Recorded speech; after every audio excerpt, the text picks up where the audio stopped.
VeriSolv. In our last episode, John and Karen realized that they should talk to an IV&V expert from VeriSolv Technologies. Let's join the meeting already in progress and see how it's going. I presented them to the project review board. Now we have some questions about IV&V. Should we dive right in? Sure. John, I'm really glad your project is going to be doing an IV&V. I think it's going to be great for your project. Just to be clear, you indicated that Phase 1 is a COTS pilot, so I assume there won't be much development and integration until Phases 2 and 3? That's right. That of course assumes that we get to Phase 2 and 3. If Phase 1 doesn't go well, we likely get canceled at the next agency tech stat session if I tell them we couldn't even hit our first milestone. Still, we originally thought IV&V was just independent testing, so it wouldn't start until Phase 2 anyways.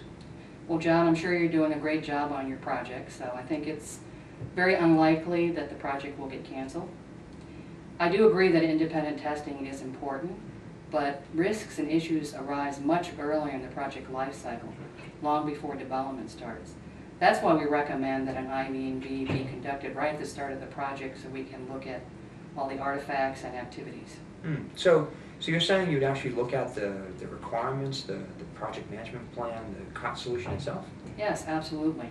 I can recall a project that we did recently where we kept finding problems with the requirements. We were able to work with the development team to get those requirements corrected before they started design and development.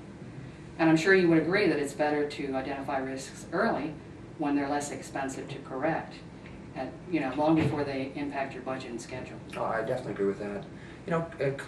Karen and I heard something from a colleague of ours. Our colleague was on a project last year where there was an IV&V. And she mentioned that the report went all the way up to the CIO. I'm not sure that we're comfortable exposing our problems at that level before we have a chance to address them ourselves. Right. I could understand it. I could understand that completely. I don't recall any reports going directly to the CIO. They normally go to the IV&V executive sponsor, and the reports can be very beneficial. Recommendations that we identify on the report might be more credible than some requests coming directly from the project manager. That's probably true, but shouldn't we at least get to see the report first? It depends on how the IV&V contract is structured, but normally we produce a draft report and we walk through it with the IV&V sponsor and the project team. That way you'll get a preview of the findings and recommendations. Okay.